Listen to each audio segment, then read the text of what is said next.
Hey everyone, welcome back to my channel. Today is September 24 and it's 5:30 in the afternoon. We started a little bit late today because earlier this morning Kenny and I really got busy. It's because we are actually preparing for something very important. This video is gonna be about the requirements for your adjustment of status interview or your green card interview. Yes, tomorrow will be my green card interview, and as of now that you're watching this video, probably I'm already on my interview. But yeah, I'm doing my last minute check, and I'm making a list and checking it twice kung I have all the requirements na kakailanganin ko for tomorrow for my interview. So yeah, if you guys remember last July, before we went to Florida, I received my notification letter from the USCIS telling me that I will have my interview on July 22nd, but we had to reschedule it because of the pre-planned travel. So yung time na for my interview sana is nasa Orlando kami. So we didn't want to cancel our Orlando trip because we already paid the rent for that trip. So sayang naman. And so we tried to call and communicate with the USCIS and told them that we had a pre-planned travel. So it's a valid reason kaya they allowed us to reschedule my interview. And they told us that it's gonna take a month before I can receive my rescheduled interview. It took them 2 months, and that we had to call them few times bago pa nila maasikaso. By the way, this time, yung aking USCIS account hasn't updated yet, so it still says my interview was rescheduled, pero it doesn't say kung kailan, but I already got the second mail from them. So anyways, yeah, I got the letter last Thursday, and it says my interview will be on the 25th. So basically they gave us 5 days to prepare everything, so including my medical exam, the taxes and all. So Thursday I got the letter, Friday I got my medical exam, Saturday I got my flu shots, and then today, earlier this morning, kaya medyo busy kami, we went to the doctor to pick up my results. So yeah, I will let you guys know kung ano ba ang aking medical exam experience, but for now, let's go through the requirements first. Alright, so the first letter that I got, it says request for applicant to appear for initial interview. So this is how it looks like. So basically it's like your usual notice of action. Kung nakapag-apply ka na for your K1 visa and you have your NOA1, this is how it looks like as well. It has the list of the things that you have to bring. So the first thing that you need to bring is this notice.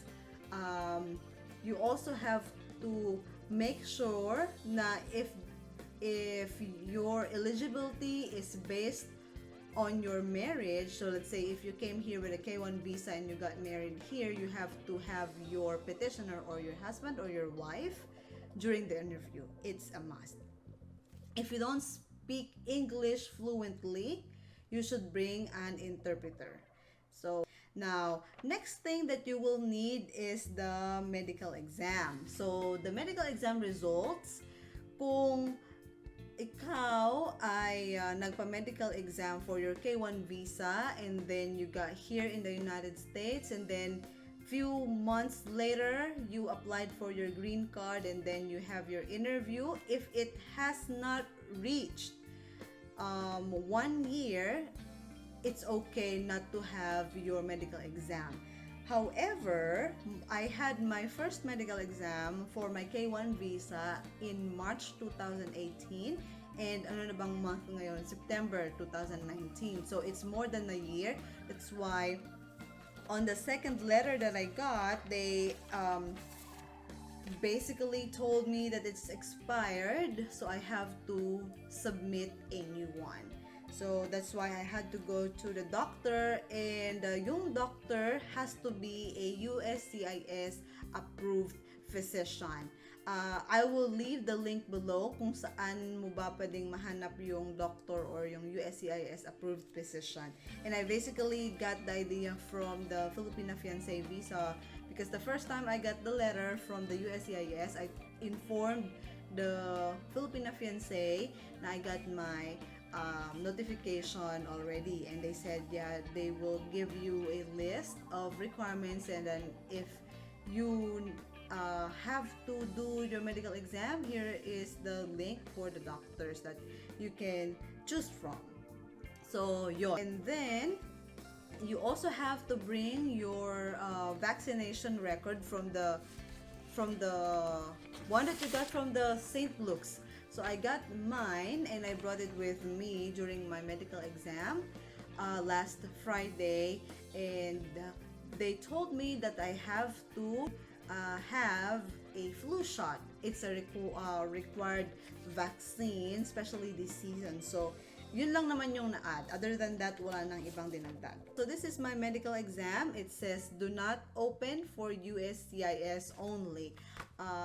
I have my own copy, so everything is good, and I only wonder kung ano bang naging resulta, and then they said that they're going to give me a copy, which is good.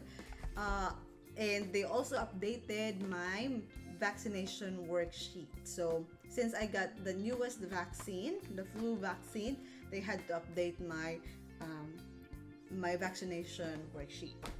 Next, you have to bring your affidavit of support or your Form I-864. So lahat ng requirements, this is the form.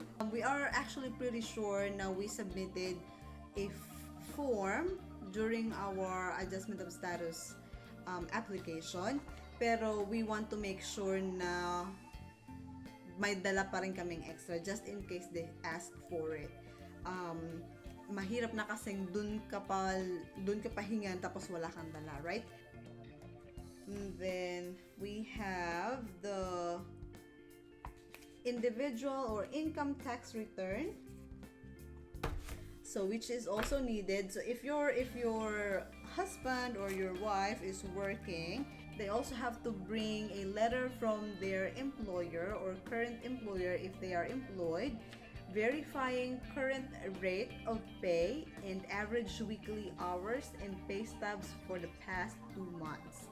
Then we also have to bring evidences of your sponsor's citizenship and lawful residence of the or resident of the United States. So I got Kenny's photocopy of his passport, biographic page, his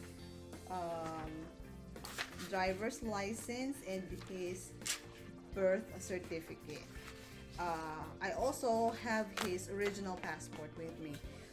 Then you also have to bring documentation establishing your eligibility for lawful permanent resident status.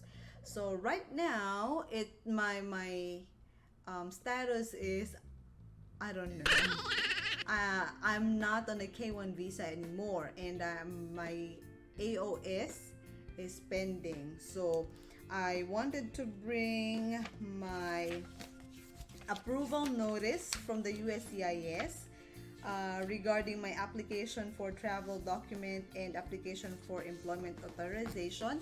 So yung dalawang notice of action na I got from them showing na I applied for it, and then my EAD slash advanced parole ID.